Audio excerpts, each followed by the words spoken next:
Hello, I'm Jeff Myers, and welcome to Elgin Today. On this edition, we open with the Elgin Heritage Commission's annual Mayor's Awards for Preservation held on May 5th at the Elgin Art Showcase. Among those receiving awards, Paul and Jean Bednar for their home restoration work. We will take you to Mayor David Kaptain's viewpoint of the 30th Annual Elgin Valley Foxtrot from Saturday, May 23rd. Elgin's Public Works Supervisor Tom Miggetts will tell us about the renovations taking place in Festival Park at the playground area. We go to the Hemmens Cultural Center to hear from Butch Wilhelmy, the center's director, and get information about the upcoming First Friday Improv shows. We also hear from Charlie Brigger, the director of the Elgin Summer Theater's production of Next to Normal that's on stage in July. Our Mayor David Kaptain segment comes from the Highlands of Elgin's Golf Club and includes a history lesson of the golf courses in Elgin. Also an opportunity to talk about the Grumpy Goat Tavern with Greg Shannon. It's a new restaurant and bar located in the clubhouse of the Highlands. And we will give you a preview of the 2015 Elgin 4th of July Parade, this year themed American Pastimes. We'll have these stories and more on this edition of Elgin Today. The 25th Annual Mayor's Awards for Preservation took place at the Elgin Art Showcase on Tuesday, May 5th.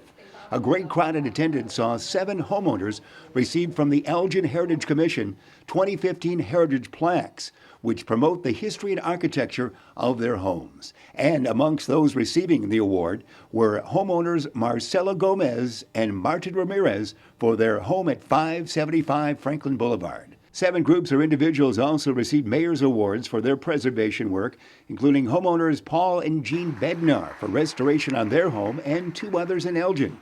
Jean Bednar would tell us her thoughts. Oh, we're so excited to be winning, and we're so humbled by our neighbor Dan Miller, who nominated us, because he's been such a wonderful effect on the neighborhood for so many years, and for him to think that we're making an effect is just very humbling to us. And you've got several projects, don't you? Yes, we've been restoring our house for about 28 years now on Rugby Place, and then we bought a house on Hill Avenue, I should say, that we rehabbed in a very sensitive, historic way, and we were able to sell it this year, so we have some nice new neighbors from Pennsylvania, and now we are concentrating on the house next door to us, which we also bought to try and improve because it needed a little TLC. Mayor David Kaptain would tell Elgin Today what these awards mean to the city of Elgin. This is the Mayor's Awards for Historic Preservation, and it really rewards people for their efforts, many of them over decades, in what they've done to contribute to the city of Elgin. And I think that historic preservation and our historic homes in particular, and our museums are going to be a defining part of our city in the next couple of decades. That's why people are going to come here, and we need to start making that part of what we do as in our marketing, to talk about historic preservation in our historic buildings.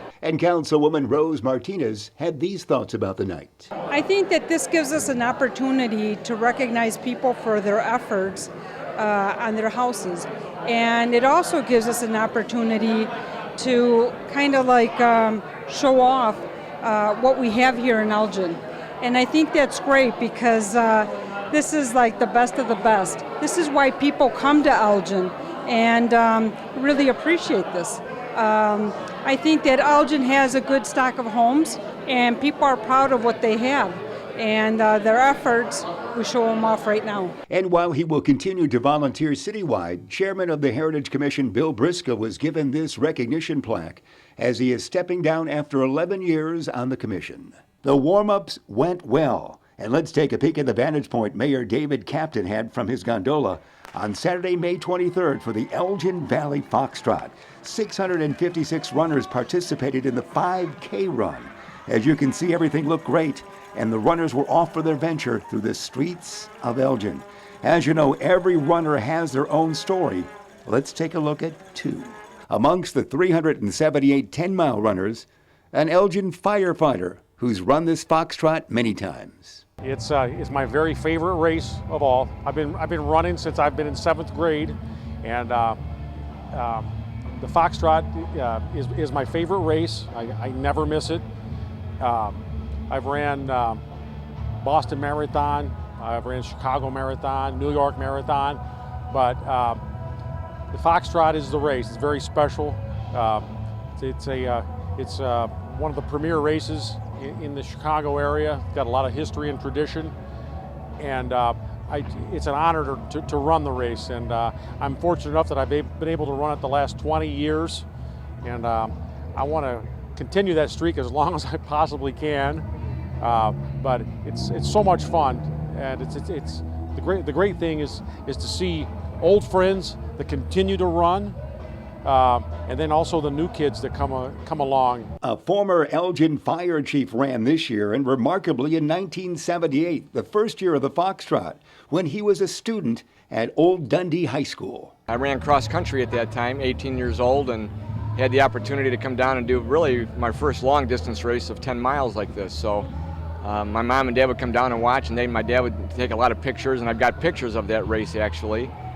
And then over the years, I'd run a few here and there, and then about 10 years ago, I started running more seriously of the long distance runs, and the Foxtrot's been kind of a staple for me. It's, I worked in the city of Elgin for 25 years, and I had the chance to know a lot of people here and work with a lot of people, and the race here is a real respected race. That 10 mile is kind of a neat distance, and this course is just beautiful with portions of Lord's Park and Duncan Avenue and coming down Douglas to the finish line, and the neighborhood crowds and support are just awesome. And Mayor Kaptain had this information for those who walked for the nonprofits. Hello to my walkers, and welcome to the 38th Annual Elgin Valley Foxtrot. With your participation today, we were able to raise over $5,000 for our local Elgin not-for-profits. On behalf of the City of Elgin and those 25 not-for-profits, we thank you. For our next story, if you were at Festival Park during the month of May, you saw a lot of activity centering around the playground area for the now 8-year-old park. We went to the scene to find out exactly what was happening at Festival Park. Well, we're in the middle of working on a renovation of the activity area in Festival Park, whereby we're removing the play surface, the fall zone area, and replacing it with a different type of system. The prior surface was what's known as a poured-in-place material, where it's an epoxied rubber and it's all put together that way, glued together. We're going with a hardier surface. It's a tile component where individual interlocking tiles will provide the fall zone protection. We're replacing the current surface, obviously, with a new fall zone, and part of that allows us to perform some maintenance on the activity structure behind us, the climbing fortress.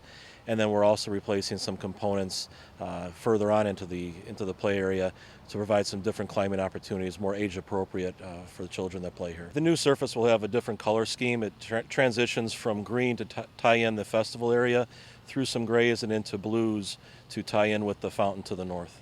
And you're working hard a month of May on this. In June, the time frame is what? We're looking to have it completed before the first concert series begins on June 6th. So June 5th is our target date for completion. So the kids won't be disappointed too long, will they? They should not, no.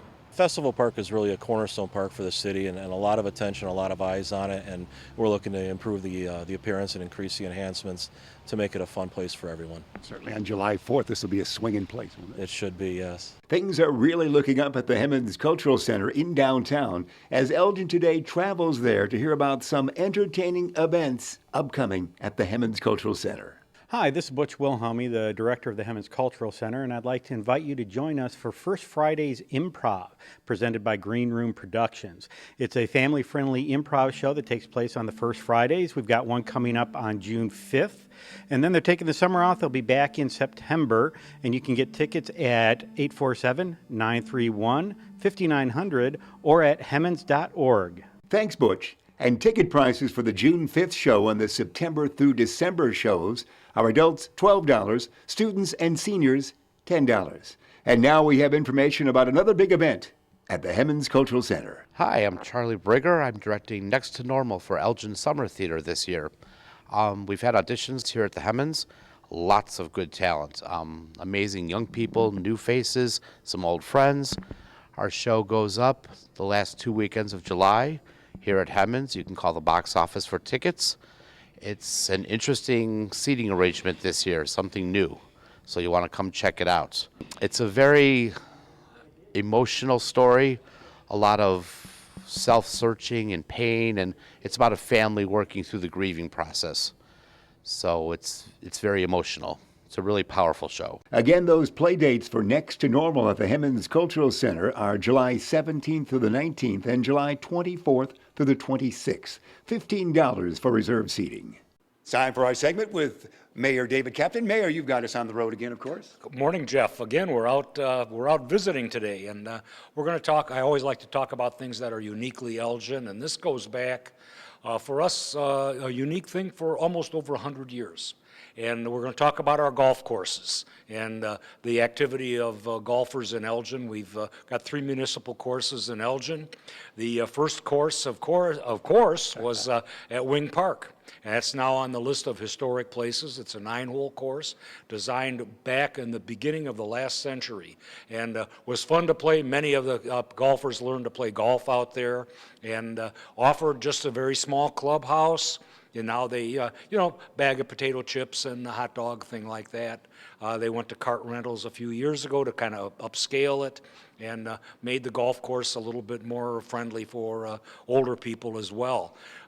We added a couple golf courses back in the day. There was Spartan Meadows, which was on the other side of McLean Boulevard, west side, and now it's owned by the Elgin Community College.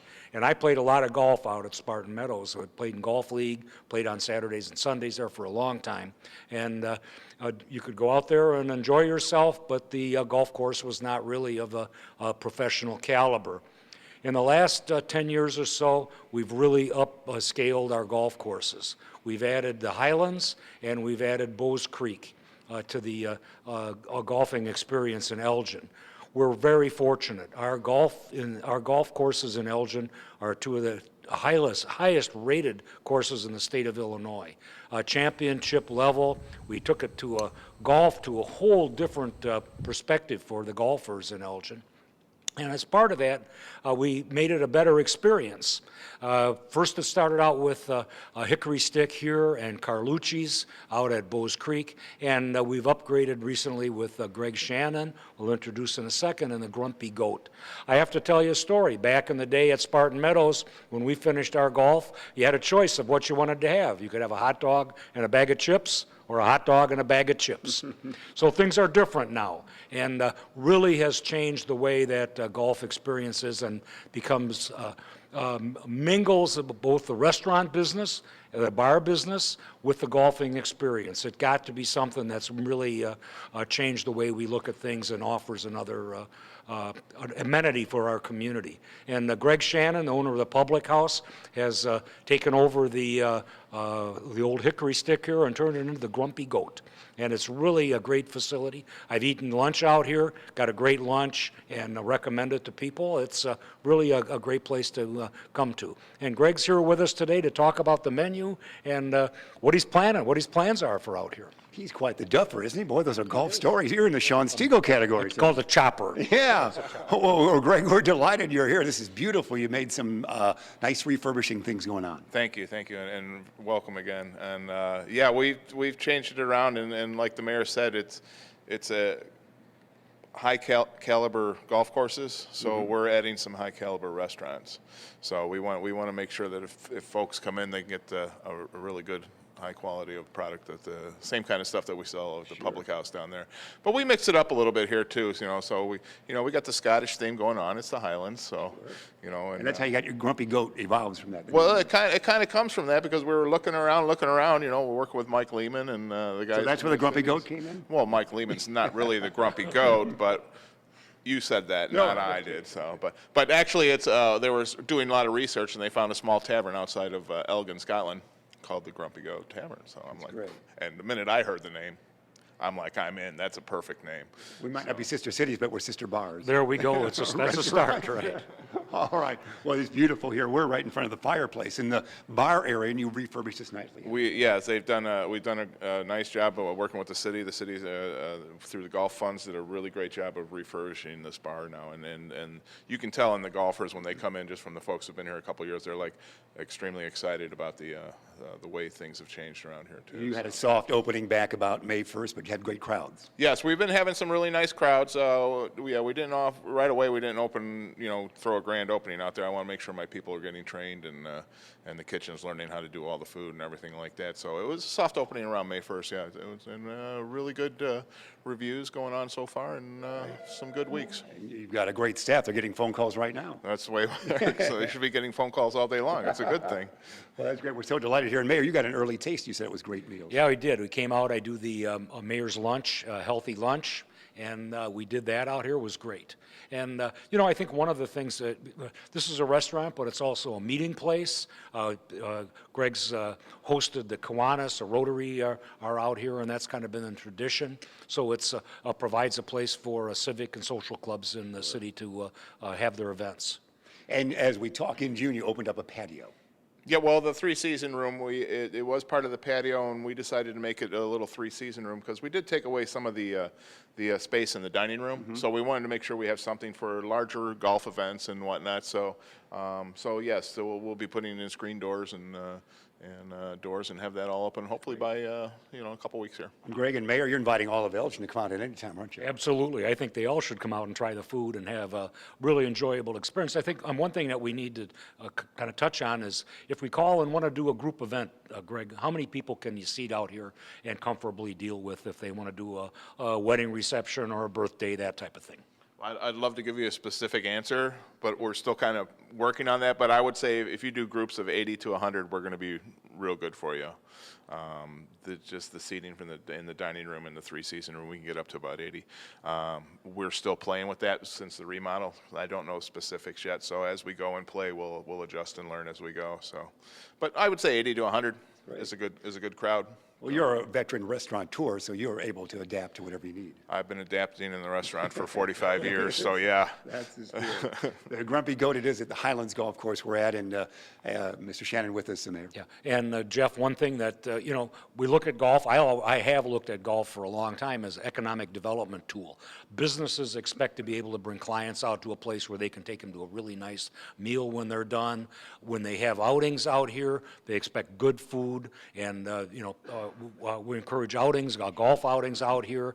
That means a lot to the business community. It means a lot to the city. So those are the kind of things that you build the restaurant around. The restaurant business on Friday night, Saturday night should be a real bonus as well. That's great. And we're down to about 90 seconds. But your hours at lunch, dinner? We're going to open up at 10 o'clock every day.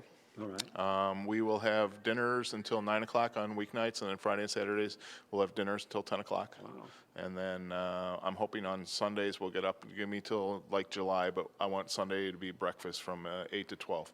And we'll be doing fun stuff like a whole bunch of different Benedicts and shrimp and grits and lobster and grits and stuff like that. So it'll be a little different there on Sunday morning. So. That's great. Your wife, Sandy, will never cook on Sunday again. Oh, very possible. And she wants to come out and try the food.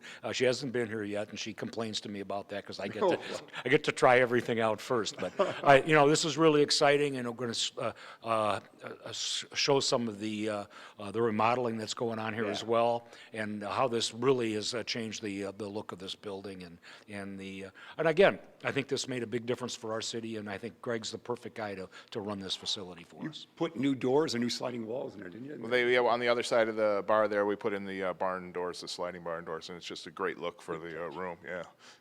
Anything else? We had 30 seconds. I just want to say thank you to the city and the mayor for asking me to come out here and give it a shot. So I'm very excited about it. I know my wife's very excited about it. So that's great. Did you create a special sandwich for this menu? I created an item called a beer rock, and that's like a stuffed giant dumplings covered with cheese sauce. Wow, have you tried that, Mayor? Oh, I have not. Sounds good, though. We'll call your doctor and see. Okay, yeah, we'll check that out. All right, well, that sounds great. Greg, thanks for having us here. It's wonderful. Thank you very much. Thank you. And Mayor, good job as always. Thanks, Jeff, and we'll look forward to seeing you again next month. All right, next time we're back for a beer rock. We'll see you next time. That's our segment with Mr. Shannon and the Mayor. Can you believe it's been 10 years since beautiful Hawthorn Hill Nature Center at 28 Brookside Drive on Elgin's west side near Randall Road opened? Well, let's go to the center to hear from their energetic new leader about the 10th anniversary celebration slated for next month. It's July 12th from 2 to 5. It's a Sunday afternoon, and We would like to invite all the family and friends to come out and enjoy nature. We have different habitats here. We have wetlands, we have woodlands, and we also have a prairie, and we're developing a little savanna. So you can come out and just enjoy a lovely afternoon with the family. And we're planning on having children's activities, and we're having Mayor Kaptain speak about the history and of the center. And we also plan to have some music, and we plan to have some food and refreshments. And we also will be having perhaps a butterfly lady out to talk about raising butterflies. So come on out for our 10th year anniversary on July 12th from 2 to 5. There'll be fun and family-friendly events, and we will look forward to seeing you all. And we also learned it's already been a very busy year project-wise at Hawthorn Hill Nature Center. Hi, my name is Molly Center. I am the staff liaison for the Elgin Sustainability Commission. We've been helping support Hawthorn Hill Nature Center recently with some different projects. We funded 4 dog waste post stations that sit along the trails, so folks that come out here and walk their dogs have a place to dispose of their waste. We also funded a new entryway sign, as well as the concrete slab that the greenhouse now sits on. There are other projects that we're looking forward to in the future. This past month we sponsored the Earth Day celebration, which was a huge success with over 220 people came out here on a school night, which is awesome. So we're just stoked to help people recognize that Hawthorn Hill Nature Center is here and get more involvement. And as we look at the great number of youth aged 15 and younger and their families, last year at Hawthorn Hill Nature Center, it was the Ike's Fish for Fun Day. Now this year again at Hawthorn Hill, with the help of the Isaac Walton League of America, it's slated to take place on Saturday, June 6th from 9 to 11 a.m. You can get more information by calling Mitch Lehman at 847-888-1989 at the Eastside Recreation Center. This is a great event, and it's always fun. It's really gotten popular in recent years, especially here at Hawthorn Hill Nature Center. Again, that's Saturday, June 6th. It has been a modern-day Elgin tradition since 1997, the Elgin 4th of July Parade, as we take a peek at the 2009 parade.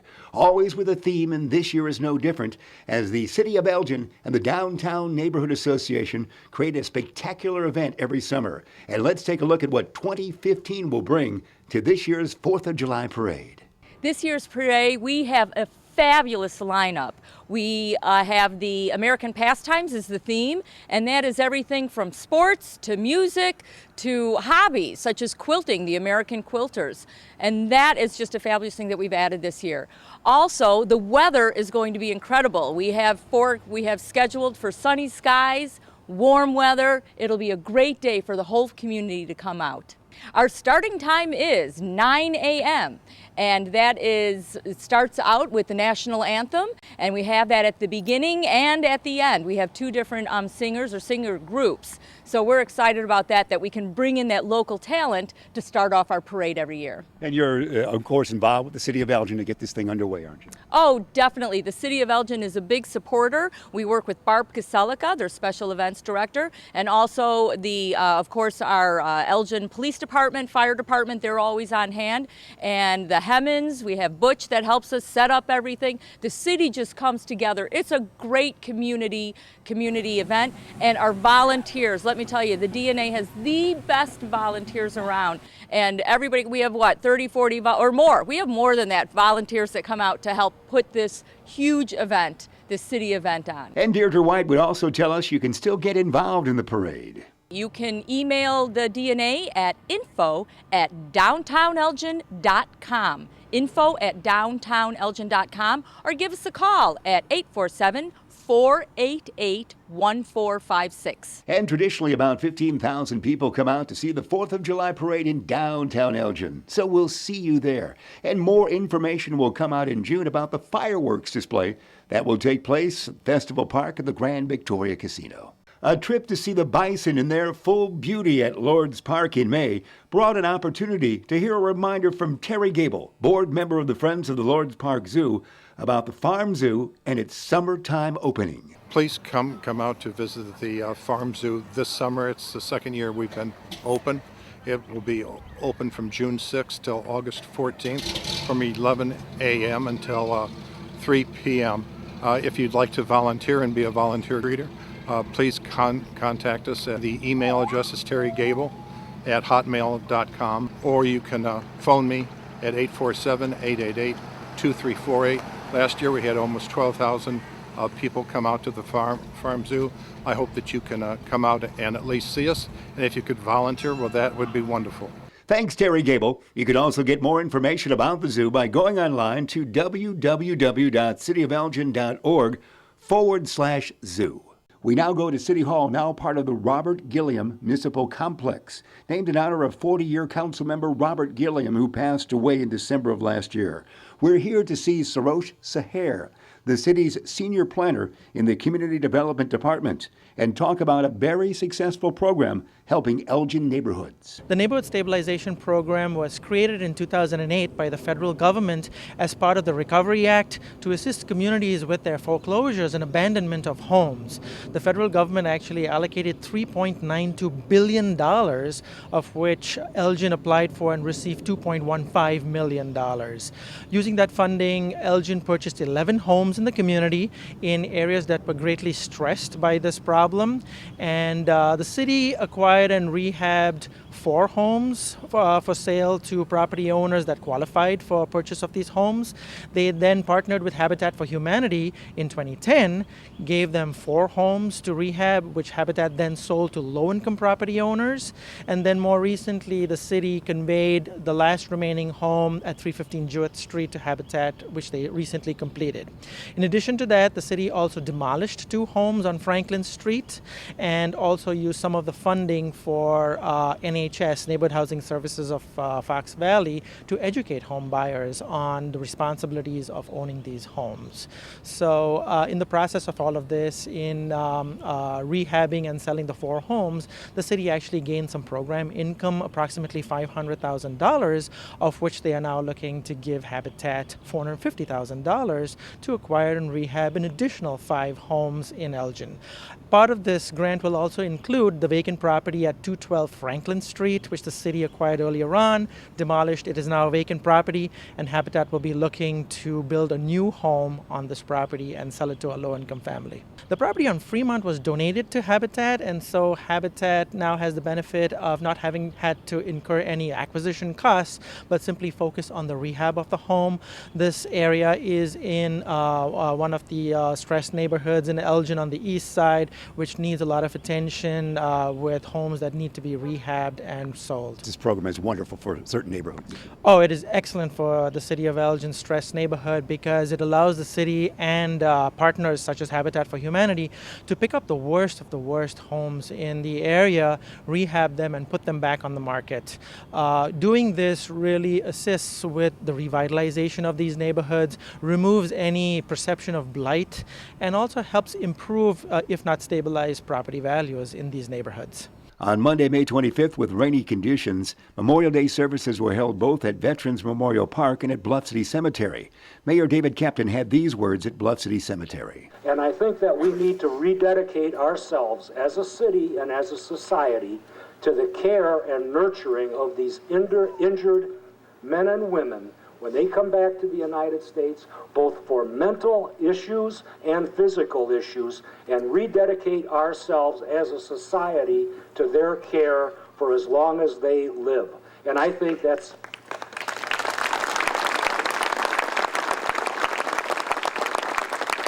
each of us has an obligation to honor those veterans and to take care of them, and we look forward to being able to do the best that we can do for them. You can learn more about the information you saw here in Elgin Today or about city services, programs, and events by going to the Elgin website at www.cityofelgin.org. And now the City of Elgin has a 311 contact center. Elgin 311. Call, click, connect by calling 311, the city's information and request resource. For everyone here at Elgin Today, I'm Jeff Myers. We'll see you next time.